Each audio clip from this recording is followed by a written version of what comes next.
Sarah Martinez walked through the glass doors of Henderson and Associates marketing firm, her portfolio clutched tightly in her left hand, while her right remained hidden beneath the sleeve of her blazer. The morning sun streamed through the floor-to-ceiling windows, casting long shadows across the polished marble floor. She had rehearsed this moment countless times, but nothing could have prepared her for the weight of all those eyes turning toward her. The receptionist, a blonde woman with perfectly manicured nails, looked up with a practiced smile that faltered slightly when she noticed Sarah's careful posture. "You must be our new creative director. I'm Jessica. Mr. Henderson is waiting for you in the conference room."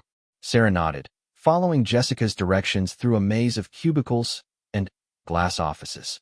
Employees looked up from their computers, some offering polite smiles, others simply staring. She was used to the stares by now, though they never got easier to bear. The whispers that followed in her wake were barely audible, but she caught fragments. What happened to her hand? Poor thing. Wonder if she can even do the job properly. The conference room buzzed with activity as the morning team meeting was already in progress. 20-something faces turned toward her as Jessica announced her arrival. Mr. Henderson, a portly man in his 50s with graying temples, stood up with outstretched arms. "Everyone, I'd like you to meet Sarah Martinez, our new creative director." Sarah comes to us with an impressive background from several top-tier agencies in New York. His voice carried the enthusiasm of someone trying perhaps too hard to sound welcoming. Sarah stepped forward, instinctively keeping her right hand at her side. "Thank you all for having me. I'm excited to work with such a talented team and contribute to the innovative work Henderson and Associates is known for." The responses were polite, but measured. She noticed how several people's eyes drifted toward her right side, where the sleeve of her blazer hung slightly differently. Marcus Webb, the senior graphic designer, leaned back in his chair with barely concealed skepticism. At 28, he had been hoping for the creative director position himself and made no effort to hide his disappointment. "So, Sarah," Marcus said, his tone casual but pointed, "tell us about your most challenging project, something that really required hands-on work." The emphasis on hands-on wasn't lost on anyone in the room. Sarah felt the familiar tightness in her chest, but kept her voice steady. "At my previous agency, I led a complete rebranding campaign for a major automotive client. It involved coordinating with multiple departments, managing a team of 15 designers, and presenting directly to C-level executives. The campaign increased their brand recognition by 37% within 6 months. "That sounds impressive," said Amanda Chun, the account manager, though her eyes also flickered towards Sarah's concealed hand. "But I'm curious about the day-to-day creative work. Do you still do hands-on design, or do you mostly oversee others now?" The question hung in the air like a challenge. Sarah had faced this before, the assumption that her injury somehow diminished her abilities. She had lost 3 fingers on her right hand in an accident 2 years ago, leaving her with limited use of what remained. But she had adapted, learned new techniques, and proved herself capable time and time again. "I absolutely still do hands-on work," Sarah replied firmly. "I've developed some innovative techniques that actually allow me to approach design from unique angles. Sometimes limitations force us to think more creatively." The meeting continued with project updates and assignments, but Sarah could feel the undercurrent of skepticism. During the coffee break, she overheard Marcus talking to 2 junior designers by the water cooler. "I don't know why Henderson hired her," Marcus said, not bothering to lower his voice much. "This job requires precision, attention to detail. How can someone with a disability like that handle the workload?" "Maybe she's really good at the strategic stuff," offered Jenny, one of the junior designers, though she sounded uncertain. "Strategic stuff is one thing," Marcus continued, "but when clients want quick mock-ups, rapid prototyping, detailed illustrations, how's she supposed to keep up? We can't afford to fall behind because our creative director can't handle a mouse properly." Sarah felt heat rise in her cheeks, but forced herself to remain composed. She had dealt with this attitude before and knew that proving herself would take time. What they didn't know, what no one at Henderson and Associates knew, was that her injury had come from something far more significant than a simple accident. The rest of the day passed in a blur of introductions, system passwords, and settling into her new office.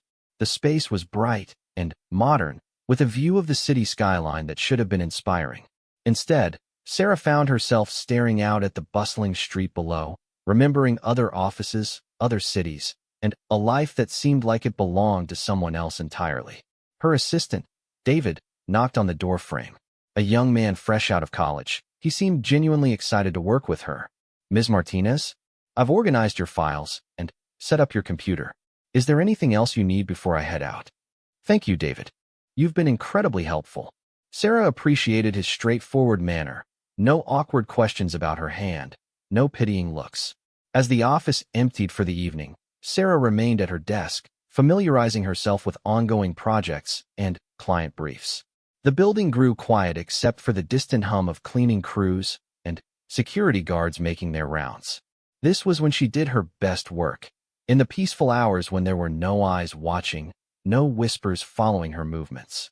She pulled up a design program on her computer and began sketching with her left hand, the digital stylus moving fluidly across the tablet.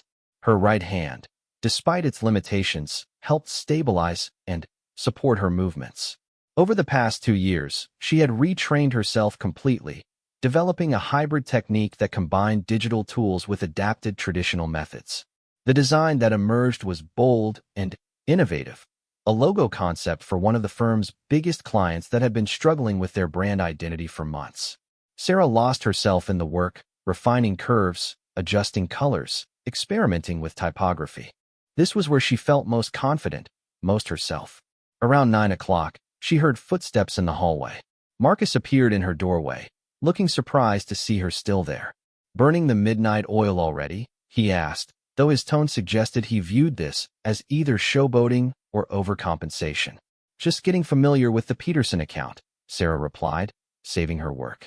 "Their brand has incredible potential, but I think they've been playing it too safe." Marcus stepped closer, glancing at her computer screen. His expression shifted from skepticism to genuine interest as he saw her design. "That's actually really strong. The concept is completely different from what we've been pitching them. Sometimes a fresh perspective is what's needed," Sarah said, keeping her voice neutral despite feeling a small surge of satisfaction at his reaction. "How did you?" Marcus started to ask, then caught himself. Sarah knew he wanted to ask about her process, about how she had created something so polished with her injury, but couldn't figure out how to phrase it without seeming rude. "I'd be happy to show you my techniques sometime," Sarah offered, deciding to address the elephant in the room directly. "I know my situation raises questions about workflow and capabilities. I prefer transparency to speculation." Marcus looked genuinely surprised by her directness. Yeah, actually I'd like that. I mean, if you're comfortable with it." For the first time since arriving at Henderson & Associates, Sarah felt like she might have found a crack in the wall of assumptions surrounding her. It wasn't acceptance yet, but it was a beginning. After Marcus left, Sarah returned to her design, adding final touches that would make the presentation even stronger. Tomorrow, she would face the same stares, the same whispered doubts, the same careful politeness that barely masked skepticism. But tonight, in the quiet of her new office, she was simply a talented designer doing what she loved. As she packed up her things, Sarah caught sight of her reflection in the dark window. For just a moment, she allowed herself to remember the person she used to be, before the injury, before the career change, before she had learned to hide so much of herself behind carefully chosen words and long sleeves. She had built a successful career on talent and determination, but she carried secrets that went far deeper than anyone at Henderson & Associates could imagine. Her injured hand told only part of the story, and the rest remained carefully hidden beneath layers of professional competence and quiet strength. The elevator carried her down to the parking garage, where her footsteps echoed in the empty space. Tomorrow would bring new challenges, new opportunities to prove herself, and new reminders of how the world saw her. But Sarah Martinez had survived far worse than office politics and workplace skepticism. As she drove through the city streets toward her apartment, Sarah made a silent promise to herself. She would not just survive at Henderson & Associates. She would excel. And maybe, just maybe, she would find a way to do it without completely hiding who she really was. The city lights blurred past her windows as she navigated the familiar route home, each intersection bringing her closer to the quiet sanctuary of her apartment, where she could finally let her guard down and simply be herself, all of herself, including the parts she kept hidden from the world. 3 weeks into her tenure at Henderson and Associates, Sarah had settled into a routine that felt both familiar and exhausting. Each morning brought the same carefully orchestrated dance of professional competence, mixed with quiet endurance of her colleagues' assumptions and subtle questions. Her work spoke for itself. The Peterson account had been thrilled with her rebranding proposal, and 2 other major clients had specifically requested her input on their campaigns. Yet the whispers persisted. The breakthrough came on a Tuesday morning during what should have been a routine team brainstorming session. The conference room was packed with account managers, designers, and project coordinators, all gathered around the large presentation screen where Sarah was walking through concepts for a new luxury hotel chain. The key demographic here is affluent travelers who value authentic experiences, Sarah explained, clicking through her presentation with practiced ease. Her left hand operated the remote, while her right remained naturally positioned at her side. We want to convey sophistication without pretension, luxury without ostentation. The designs were stunning. Elegant typography paired with rich, warm colors that evoked both comfort and exclusivity.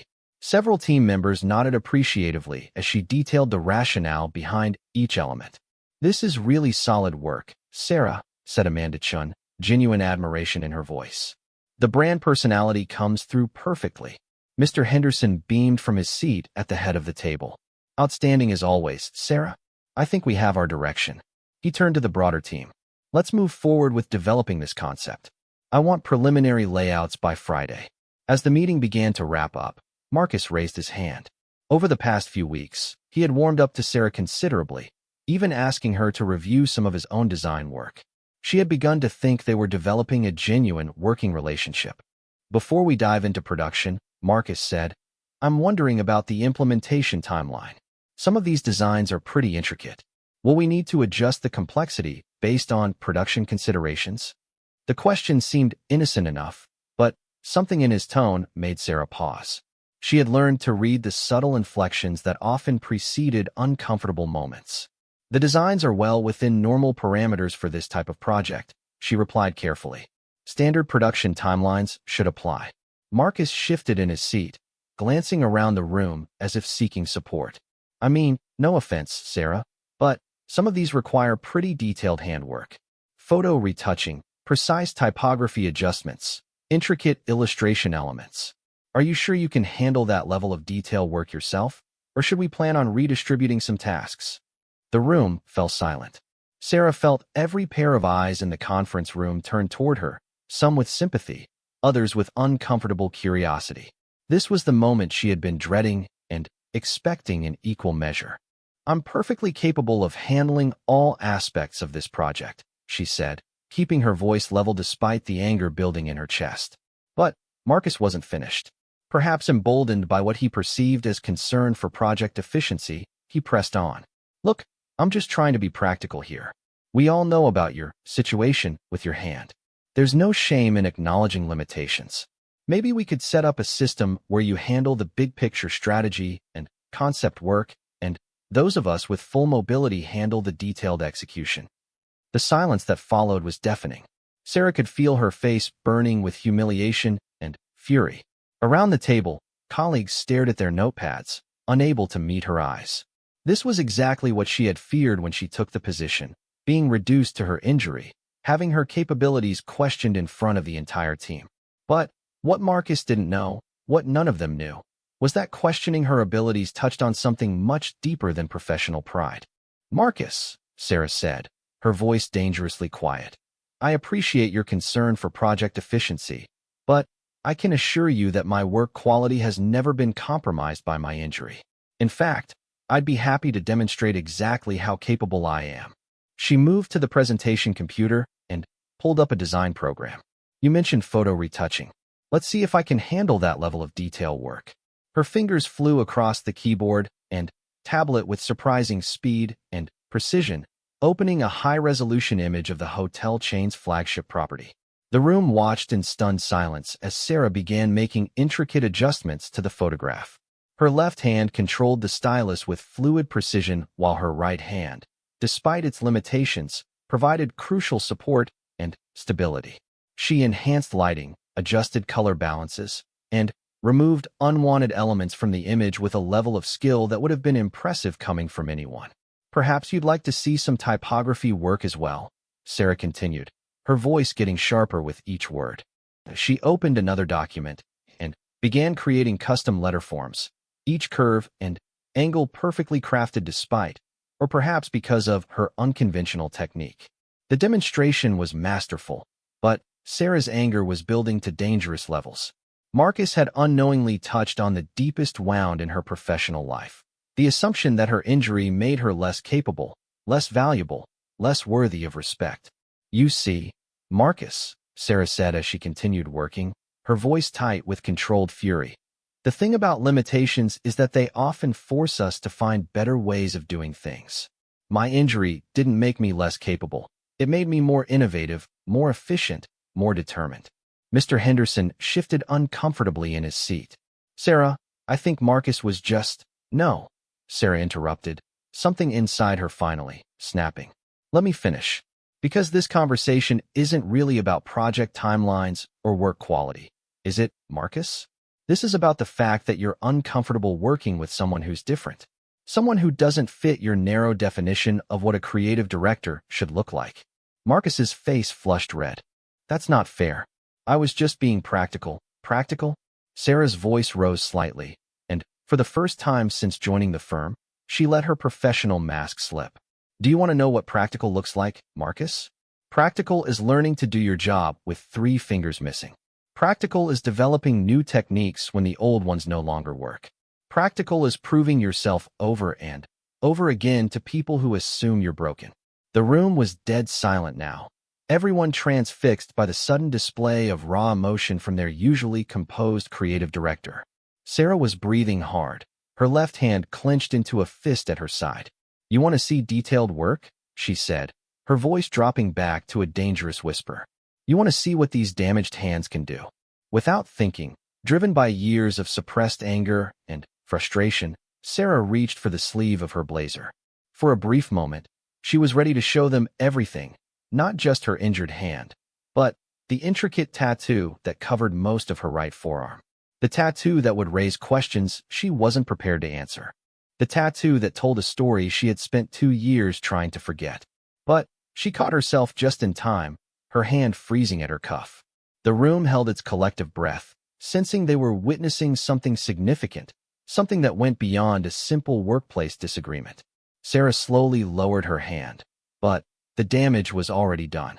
Her carefully constructed professional facade had cracked, revealing glimpses of something deeper, something that suggested her story was far more complex than anyone had imagined.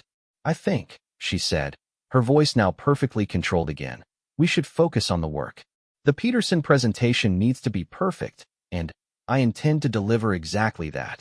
She began closing the programs on her computer, her movements precise and purposeful. Marcus, I'd like you to handle the initial layout concepts. Amanda, can you coordinate with the client on their feedback timeline? David will distribute the project brief to everyone by end of day. The meeting disbanded in uncomfortable silence, team members filing out with carefully neutral expressions and sideways glances. Mr. Henderson lingered for a moment, clearly wanting to address what had just happened, but Sarah's demeanor made it clear the conversation was over. Only Marcus remained as the room emptied. He approached Sarah's seat hesitantly, his earlier aggression replaced by something that might have been regret. Sarah, look, I didn't mean to question your abilities. Your work has been incredible since you got here. I guess I just didn't understand how you— He gestured vaguely toward her hand. Sarah looked up at him, her anger still simmering just below the surface. You didn't understand how someone with a disability could possibly be competent at their job. That's not what I meant, Marcus said quickly, though his flushed face suggested that was exactly what he had meant. The thing is, Marcus, Sarah said, standing and gathering her materials, my hand is the least interesting thing about me. But it's the only thing most people ever notice. And that says far more about them than it does about me. As she walked toward the door, Marcus called after her. Sarah, wait. I really am sorry. I was out of line. She paused at the doorway, not turning around. The apology is appreciated, Marcus. But, Sorry doesn't undo the fact that you've been questioning my competence for 3 weeks, just waiting for an opportunity to voice your doubts in front of the entire team. After she left, Marcus remained in the empty conference room, staring at the presentation screen where Sarah's flawless design work was still displayed. For the first time, he began to understand that he had been making assumptions based on fear and ignorance rather than facts. Meanwhile, Sarah made her way back to her office, her hands trembling slightly with residual adrenaline. She had come dangerously close to revealing far more than she intended. The tattoo hidden beneath her sleeve wasn't just personal art. It was evidence of a life she had left behind, a reminder of experiences that would fundamentally change how her colleagues viewed her. As she sat at her desk, Sarah realized that her carefully constructed new life was more fragile than she had imagined. The professional mask she wore was cracking, and sooner or later, someone was going to see what lay beneath. But perhaps that wasn't entirely a bad thing. Perhaps it was time to stop hiding altogether. The weeks following the confrontation with Marcus brought an uneasy tension to the office that everyone seemed determined to ignore. Sarah noticed the careful politeness in her colleagues' interactions, the way conversations stopped when she entered a room, the sideways glances that followed her through the hallways. It was as if the entire team was walking on eggshells, afraid of saying the wrong thing about her injury. Sarah found herself working longer hours, arriving early, and staying late to avoid the peak social interactions of the normal workday. Her designs continued to earn praise and client approval, but the joy she usually found in creative work felt muted by the constant awareness that she was being watched and evaluated differently than before. It was during one of these late evening work sessions that everything changed. David had left hours ago, along with most of the office staff. Sarah was alone in her office, working on a particularly complex branding project for a tech startup. The work required intense concentration and detailed digital illustration, exactly the kind of intricate work Marcus had questioned her ability to handle. The building was quiet except for the distant hum of the ventilation system and the occasional footsteps of security guards making their rounds. Sarah had removed her blazer hours ago, working in just her blouse with the sleeves rolled up for comfort. In the privacy of her office, with no one around to stare or make assumptions, she could finally relax and focus entirely on her craft. She was deep in concentration, adjusting the vectors on a complex logo design, when she heard footsteps approaching her office. Assuming it was security checking the floor, she didn't look up immediately. It wasn't until she heard a sharp intake of breath from her doorway that she realized someone was watching her. Sarah looked up to find Jenny Martinez, one of the junior designers, standing frozen in the entrance to her office. But Jenny wasn't staring at Sarah's injured hand. Her eyes were locked on Sarah's right forearm, where the rolled-up sleeve had revealed several inches of intricate black tattoo work. The tattoo was unlike anything typically seen in corporate environments. The visible portion showed part of what appeared to be a complex military insignia intertwined with coordinates, dates, and symbols that clearly meant something significant. The craftsmanship was extraordinary. This wasn't amateur body art, but professional military tattoo work of the highest caliber. I'm sorry, Jenny stammered, clearly embarrassed at being caught staring. I was just dropping off the Morrison files that you requested. David said you needed them first thing tomorrow. Sarah's heart raced as she realized how much of her tattoo was visible. In her comfortable solitude, she had forgotten to maintain her usual careful concealment. She slowly rolled down her sleeve, her movements deliberate and controlled despite the panic rising in her chest. Thank you for bringing those by, Jenny, Sarah said, keeping her voice steady. You didn't need to stay so late. But Jenny didn't move toward the door. Instead, she took a hesitant step into the office, her expression shifting from embarrassment to something closer to awe. Ms. Martinez, Jenny said quietly, that tattoo, those symbols, my brother is in the Marines, and I recognize some of those markings. That's military ink, isn't it? The question hung in the air between them. Sarah could have deflected, could have given a vague non-answer, and sent Jenny on her way. Instead, she found herself studying the young woman's face, seeing genuine curiosity rather than judgment or suspicion. Yes, Sarah said finally. It is. Jenny's eyes widened slightly. You were in the military? I was. Sarah's voice was quiet, but steady. For the first time in 2 years, she was acknowledging this part of her past to someone in her civilian life. What branch? Ginny asked, then immediately looked embarrassed.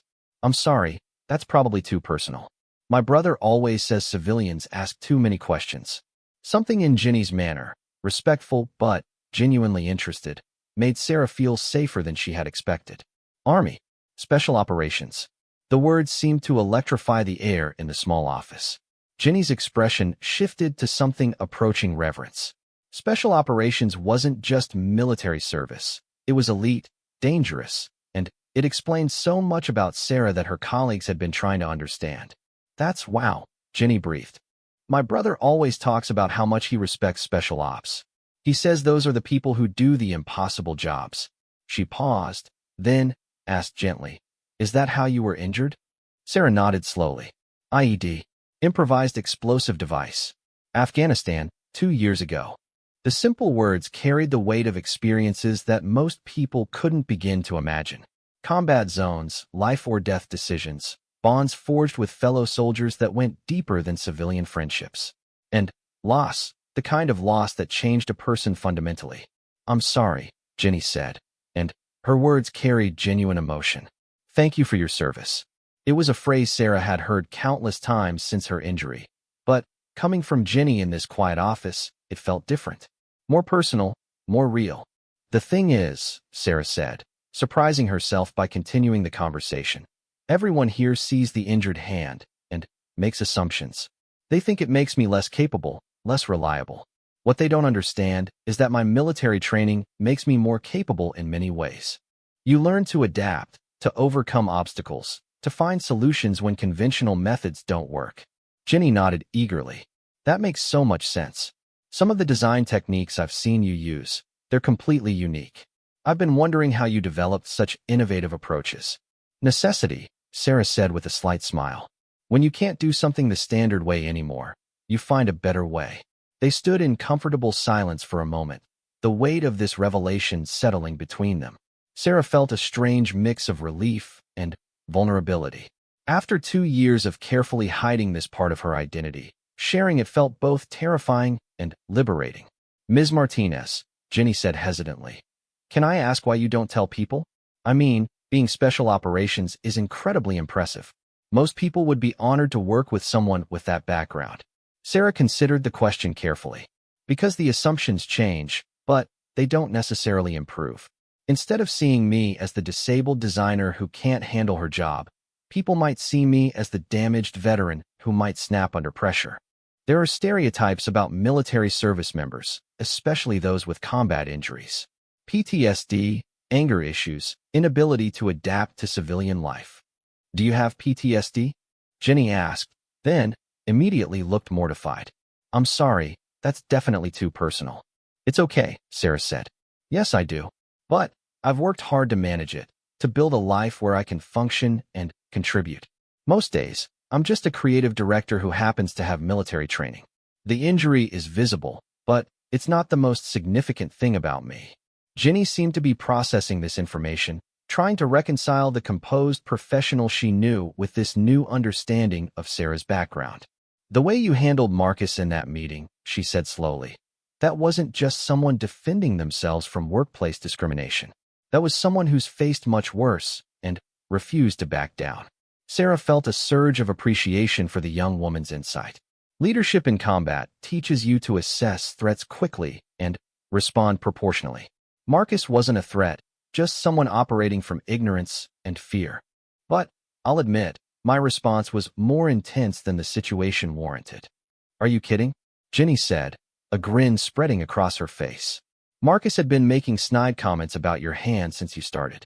Everyone noticed, but no one knew how to address it.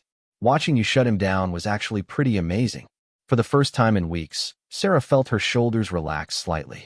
There was something profoundly relieving about being seen and understood, even by one person.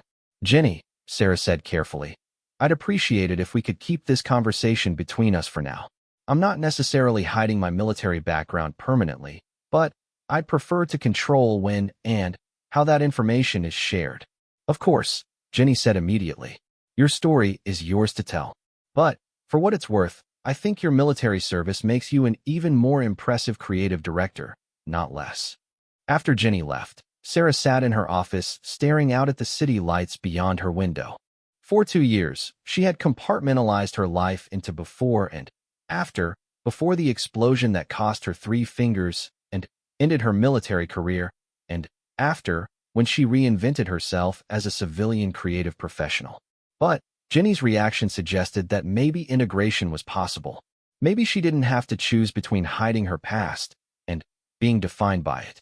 Maybe there was a middle ground where she could be both the accomplished designer and the decorated veteran, where her colleagues could see her injury as evidence of service and sacrifice rather than disability and limitation.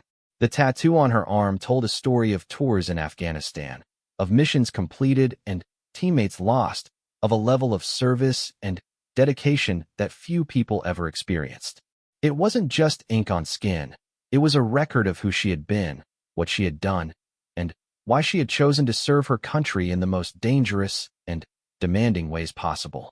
As Sarah finally packed up her work for the evening, she found herself thinking about tomorrow's team meeting. For the first time since the confrontation with Marcus, she felt something that might have been anticipation rather than dread.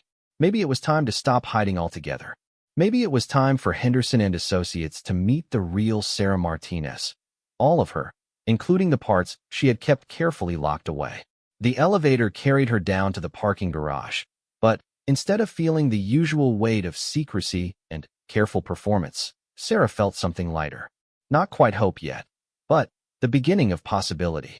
She had spent 2 years learning how to be a civilian, how to navigate office politics and client relationships and creative brainstorming sessions. But perhaps it was time to remember that she was also a soldier, someone who had faced genuine challenges and emerged stronger for the experience. Tomorrow, she decided, would be different. Tomorrow, she might just let people see a little more of who she really was.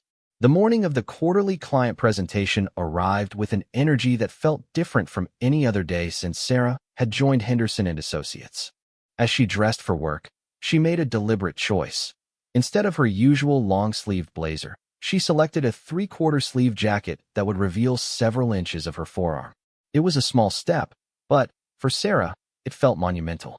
The presentation was scheduled for 10 o'clock, with the entire creative team presenting their work to Henderson and Associates' biggest clients. Sarah's designs for the luxury hotel chain and the tech startup would be featured prominently, alongside work from Marcus, Amanda, and several other team members. When Sarah walked into the office that morning, Jenny noticed the change immediately. Their eyes met across the bullpen, and Jenny's encouraging smile gave Sarah the confidence boost she needed. Word of Sarah's military background had remained between them, but Sarah could sense that today might change that. The conference room was set up with multiple presentation screens and seating for nearly 30 people, including clients, agency staff, and senior management. Sarah took her usual place at the presenter's table, but this time she didn't automatically position herself to hide her right arm. Marcus arrived early, looking nervous about his portion of the presentation. Over the past few weeks, he had made several attempts to apologize for his behavior during the team meeting, but their interactions remained somewhat strained. As he set up his materials, he glanced over at Sarah and did a double take. "Sarah," he said hesitantly, "your tattoo? I've never noticed it before." For a moment, Sarah felt the familiar instinct to cover up, to deflect attention from this visible reminder of her past. But then, she remembered Jenny's reaction, the respect and understanding in the young designer's eyes when she learned about Sarah's military service. "I usually keep it covered," Sarah said simply. "But I decided it was time to stop hiding parts of myself." Marcus moved closer, his expression curious rather than judgmental. The visible portion of the tattoo showed intricate military insignia, coordinates, and what appeared to be unit markings. "This is military work, isn't it? Really detailed military work." "Yes, it is." Before Marcus could ask more questions, Mr. Henderson entered with the clients in tow. The luxury hotel executives looked polished and expectant, while the tech startup team brought their characteristic energy and casual attire. Sarah felt her heart rate increase slightly, but it wasn't the familiar anxiety of hiding her differences. It was the anticipation of finally being completely authentic in a professional setting. The presentations began with Amanda's work on the retail account, followed by several junior designers showing smaller projects. When Sarah's turn came, she stood with a confidence that surprised even her. As she began walking through her designs, her passion for the work showed clearly in her voice and gestures. The challenge with luxury hospitality branding, Sarah explained, is communicating exclusivity without alienating potential guests. We wanted to create something that feels aspirational but approachable. As she advanced through her presentation, Sarah naturally used both hands to gesture and point to specific design elements. Her right hand, with its missing fingers, moved with the same purpose and precision as her left. Several people in the room noticed, but their expressions showed curiosity rather than discomfort. The tech startup CEO, a woman in her 40s named Dr. Lisa Chun, leaned forward when Sarah displayed the logo concepts. This is exactly what we were hoping for, something that conveys innovation without looking like every other tech company out there. How did you approach the concept development? Sarah launched into a detailed explanation of her creative process, describing how she had researched the company's technology and target market. As she spoke, Dr. Chin's eyes kept drifting to the visible portion of Sarah's tattoo. Finally, the CEO's curiosity got the better of her. "I'm sorry, I don't mean to be intrusive," Dr. Chin said. "But is that a military tattoo? My daughter is in the army, and some of those symbols look familiar." The room fell completely silent. This was the moment Sarah had been anticipating and dreading in equal measure. Every pair of eyes in the conference room was focused on her, waiting to see how she would respond. Sarah took a deep breath and made a decision that would change everything. "Yes, it is," she said clearly. "I served in the Army Special Operations for 6 years before joining the civilian workforce." The reaction was immediate and powerful. Dr. Chin's entire demeanor shifted to one of profound respect. "Special Operations? That's incredible. Thank you for your service." Mr. Henderson looked stunned. "Sarah, I had no idea. Why didn't you mention this during your interview process?" "Because I wanted to be hired for my creative abilities, not my military background," Sarah replied honestly. "I found that people sometimes make assumptions about veterans that can overshadow professional qualifications."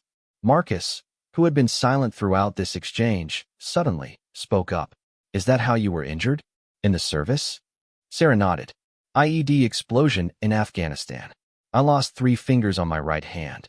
She held up her hand, no longer attempting to hide the injury that had shaped so much of her civilian experience. "It ended my military career, but led me to discover a talent for design and creative strategy."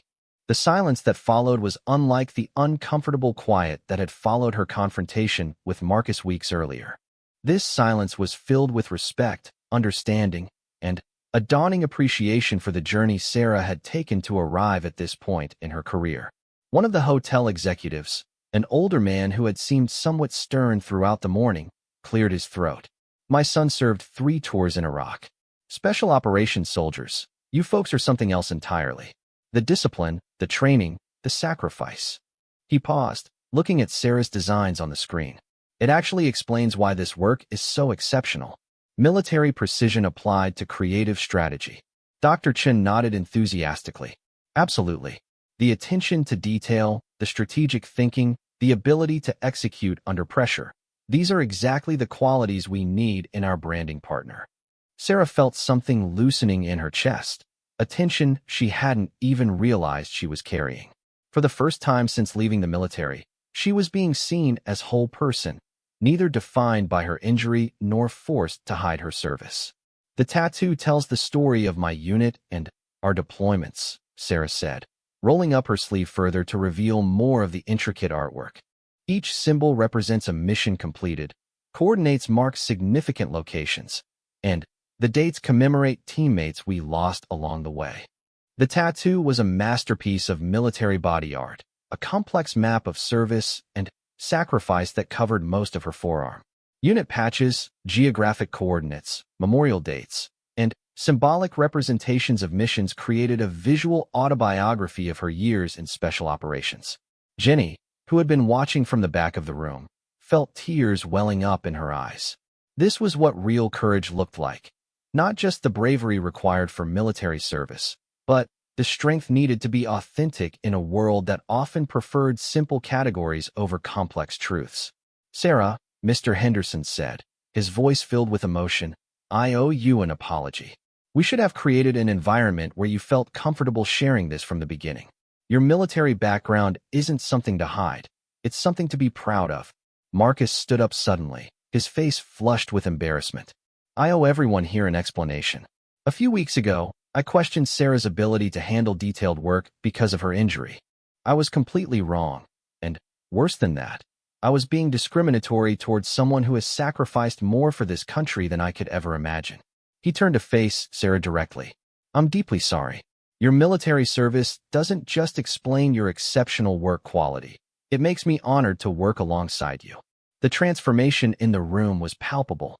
What had started as a routine client presentation had become something much more significant, a moment of genuine human connection and understanding.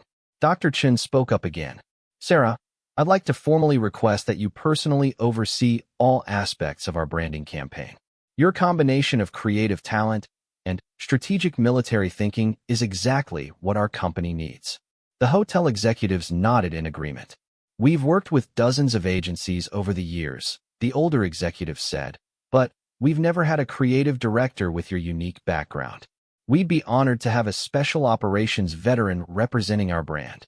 As the meeting concluded and clients began to file out, many stopped to shake Sarah's hand and thank her for her service.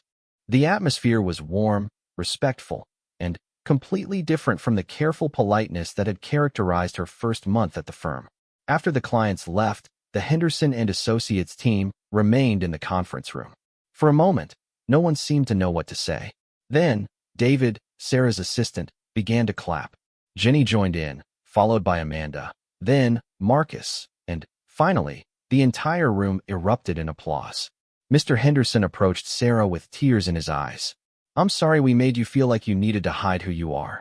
From now on, Henderson and Associates will be proud to have a decorated veteran leading our creative team." As the team began to disperse, people approached Sarah individually to express their respect and, in some cases, to apologize for their assumptions. The conversation with Marcus was particularly meaningful. "I keep thinking about all the times I questioned your methods or doubted your capabilities," he said quietly. "You were literally trained to handle situations under pressure that I can't even imagine, and I was worried about whether you could design a logo." "Marcus," Sarah said, "military service doesn't make me better than anyone else. It just gave me different tools and perspectives. What matters is that we work together effectively as a team." "Can I ask you something?" Marcus said. "Why creative design? After everything you did in the military, why choose this career?" Sarah smiled, the first completely relaxed smile her colleagues had ever seen from her. "Because creating something beautiful and meaningful feels like the opposite of what I did in the military. Instead of neutralizing threats, I'm building brands. Instead of following orders, I'm developing strategy. It's a way of using the skills I learned in service to contribute something positive to the world." As the day continued, Sarah noticed a fundamental shift in how her colleagues interacted with her. The careful politeness was gone, replaced by genuine respect and curiosity about her experiences. People asked thoughtful questions about her transition from military to civilian life, about how her service informed her creative process, and about the meaning behind different elements of her tattoo. For the first time since joining Henderson and Associates, Sarah felt like she belonged completely. She wasn't the disabled designer who might not be able to handle the workload, or the mysterious newcomer who kept everyone at arm's length. She was Staff Sergeant Sarah Martinez, retired Special Operations, who had chosen to apply her skills to creative strategy and brand development. That evening, as Sarah packed up her office, she reflected on how much had changed in a single day. By choosing to reveal her tattoo, by acknowledging her military service, by refusing to hide any longer, she had transformed not just her own experience, but the entire dynamic of her workplace. Her phone buzzed with a text from Jenny. "Thank you for being brave enough to show us who you really are. You've inspired me more than you know." As Sarah drove home through the city streets, she felt a piece that had been missing from her life for 2 years. She was no longer Sarah Martinez, the creative director who happened to have an injury, or Sarah Martinez, the veteran trying to fit into civilian life. She was simply Sarah Martinez, whole, complex, and, finally, completely herself. The tattoo on her arm caught the light from passing streetlights, each symbol a reminder of where she had been and what she had overcome to reach this point. Tomorrow would bring new challenges and new opportunities, but for the first time since leaving the military, she would face them as her complete, authentic self. And that, Sarah realized, made all the difference in the world.